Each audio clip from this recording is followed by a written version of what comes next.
নমস্কার, আমি ইয়াসমিন। আপনারা দেখছেন রাইট অ্যাঙ্গেল।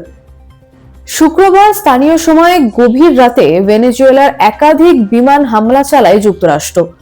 ভোরের আলো ফোটার আগে রাজধানী কারাকাসে একের পর এক বিস্ফোরণে কেঁপে ওঠে শহরটি।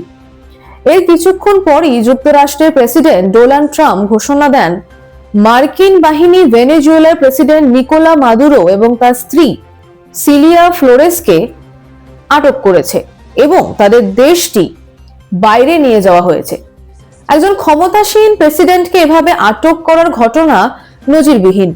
তবে এই হামলা ও গ্রেপ্তার ভেনেজুয়েলার বিরুদ্ধে যুক্তরাষ্ট্রের কয়েক মাসের তীব্র চাপ প্রয়োগের ধারাবাহিকতারই অংশ।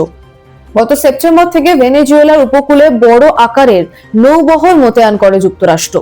একই সঙ্গে ক্যারিবীয় সাগর ও প্রশান্ত মহাসাগরে মাদক পাচারের অভিযোগে নৌযানে বিমান হামলা চালানো হয় এবং ভেনেজুয়েলার তেলবাহী জাহাজ জব্দ করা হয়। এসব হামলায় অন্তত 110 জন নিহত হয়েছেন। মানবাধিকার সংগঠনগুলোর মতে এসব হামলা যুদ্ধাপরাধের পর্যায়ে পড়তে পারে। ভেনেজুয়েলার কর্মকর্তারা যুক্তরাষ্ট্রের বিরুদ্ধে অভিযোগ করেছেন, দেশটির বিশ্বের সবচেয়ে বড় তেল মজুতের ওপর নিয়ন্ত্রণ পেতেই এই অভিযান চালানো হচ্ছে। মাদুরোকে আটক ও ভেনেজুয়েলার বোমাবর্ষণ যুক্তরাষ্ট্রের অভিযানে একটি গুরুতর ও নাটকীয় উত্তেজনা সৃষ্টি করছে।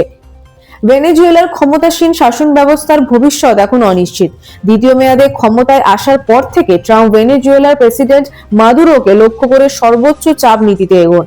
তিনি মাদুরোর বিরুদ্ধে যুক্তরাষ্ট্রে মাদক পাচার, অবৈধ অভিবাসন সহ আমেরিকা জুড়ে অস্থিতিশীলতা তৈরির অভিযোগ তোলেন। গত জুলাইয়ে যুক্তরাষ্ট্র মাদুরোর মাথার দাম $5 কোটি ঘোষণা করে।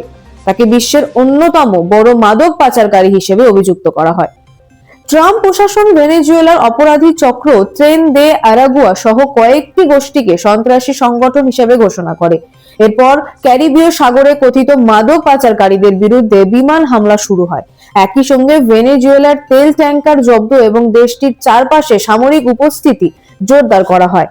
ট্রাম্প প্রকাশ্যেই ভেনেজুয়েলার সরকার পরিবর্তনের ইঙ্গিত দেন। নভেম্বরের শেষ দিকে তিনি মাদুরোকে ক্ষমতা ছাড়ার আলটিমেটাম দেন এবং নিরাপদে দেশ ছাড়ার প্রস্তাবও দেন। মাদুরো সেই প্রস্তাব প্রত্যাখ্যান করেন এবং বলেন তিনি দাসত্বের শান্তি চান না। তিনি যুক্তরাষ্ট্রের বিরুদ্ধে ভেনেজুয়েলার তেল দখলের চেষ্টা করার অভিযোগ তোলেন। চাপ বাড়তে থাকলেও কারাকাস সরকারের প্রতিক্রিয়া অনেক সময় বিভ্রান্তিকর ছিল। মাদুরো একাধিকবার বলেন যে ভেনেজুয়েলা যুক্তরাষ্ট্রের সঙ্গে যুদ্ধ চায় না। একটি অনুষ্ঠানে তাকে শিক্ষার্থীদের সঙ্গে নাচতে নাচতে না যুদ্ধ হ্যাঁ শান্তি গান গাইতে দেখা যায়। এ সময় তিনি ট্রাম্পের নাচের ভঙ্গিরও অনুকরণ করেন। 1999 সালে হুগো সাভেজ ক্ষমতায় আসার পর থেকে যুক্তরাষ্ট্র ও ভেনেজুয়েলার সম্পর্ক টানাপোড়েনের মধ্যে পড়ে। সমাজতান্ত্রিক ও সাম্রাজ্যবাদ বিরোধী অবস্থানের কারণে সাভেজ যুক্তরাষ্ট্রের আফগানিস্তান ও ইরাক আগ্রাসনের বিরোধিতা করেন এবং কিউবা ও ইরানের মতো দেশের সঙ্গে ঘনিষ্ঠতা গড়ে তোলেন। 2002 সালে একটি অভ্যুত্থান চেষ্টার পেছনে যুক্তরাষ্ট্রের সমর্থনের অভিযোগ তোলার পর সম্পর্ক আরো খারাপ হয়। যুক্তরাষ্ট্রের অনেক রাজনীতিক, বিশেষ করে রিপাবলিকান দলের কট্টর অংশ ভেনেজুয়েলার সমাজতান্ত্রিক সরকারকে কিউবার মতোই যুক্তরাষ্ট্রের চিরাচরিত প্রতিপক্ষ হিসেবে দেখে আসছে। সাভেজ ক্ষমতা সুসংহত করার সময় বিরোধীদের দমন করেন এবং বেসরকারি খাতের বড় অংশ রাষ্ট্রীয়করণ করেন। এতে মানবাধিকার পরিস্থিতি নিয়ে যুক্তরাষ্ট্রের সমালোচনা বাড়ে। মাদুরো 2013 সালে ক্ষমতায় আসার পর সম্পর্ক আরো অবনতির দিকে যায়। ট্রাম্প প্রশাসন মাদুরো সরকারকে অবৈধ ঘোষণা করে 2019 সালে পার্লামেন্ট স্পিকার হুয়ান গুইদোকে ভেনেজুয়েলার প্রেসিডেন্ট হিসেবে স্বীকৃতি দেয়। 2024 সালের জুলাইয়ে প্রেসিডেন্ট নির্বাচনে মাদুরো বড় ব্যবধানে পরাজিত হন বলে ধারণা করা হয়। বিরোধী দল ও স্বাধীন বিশেষজ্ঞদের যাচাই করা ভোটের ফলাফলে এদমুন্দো গনসালেস বিজয়ী হন। বাইডেন প্রশাসনও তাকে স্বীকৃতি দেয়। তবে মাদুরো ক্ষমতা ছাড়েননি, বরং কঠোর দমন-পীড়ন শুরু করেন। ডিসেম্বরে ট্রাম্প প্রশাসন তথাকথিত ট্রাম্প করোলারি, ট্রাম্পের পররাষ্ট্র নীতির একটি ধারণা প্রকাশ করে। এতে বলা হয় পশ্চিম গোলার্ধে রাজনৈতিক, অর্থনৈতিক ও সামরিক নিয়ন্ত্রণ যুক্তরাষ্ট্রের হাতে থাকতে হবে এবং প্রয়োজন হলে জ্বালানি ও খনিজ সম্পদের দখল নিতে সামরিক শক্তি ব্যবহার করা যাবে। 1962 সালে কারাকাসে এক মধ্যবিত্ত পরিবারে জন্ম নেন মাদুরো। তার বাবা ছিলেন বামপন্থী রাজনীতির একনিষ্ঠ কর্মী। বাবার আদর্শে অনুপ্রাণিত হয়ে মাদুরো উচ্চশিক্ষার বদলে রাজনৈতিক সংগঠক হিসেবে প্রশিক্ষণ নিতে কিউবায় পাড়ি জমান। পরবর্তী সময়ে কারাকাসে ফিরে তিনি পাবলিক বাসের চালক হিসেবে কর্মজীবন শুরু করেন। 2013 সালে ভেনেজুয়েলার প্রেসিডেন্ট হন নিকোলা মাদুরো। এর আগে তিনি হুগো সাভেজের ঘনিষ্ঠ সহযোগী ছিলেন এবং 2006 থেকে 13 সাল পর্যন্ত পররাষ্ট্রমন্ত্রী হিসেবেও দায়িত্ব পালন করে। তার শাসনকে স্বৈরাচারী হিসেবে বিবেচনা করা হয়। জাতিসংঘের হিসেবে 2019 সাল পর্যন্ত অন্তত 20,000 মানুষ বিচার বহির্ভূত হত্যাকাণ্ডের শিকার হয়েছেন। বিচার বিভাগ সহ রাষ্ট্রীয় প্রতিষ্ঠানগুলো দুর্বল হয়ে পড়েছে। ট্রাম্প সাম্প্রতিক মাসগুলোতে বারবার মাদুরোর অপসারণ দাবি করেন এবং যুক্তরাষ্ট্রে মাদক ও অপরাধী পাঠানোর অভিযোগ তোলেন।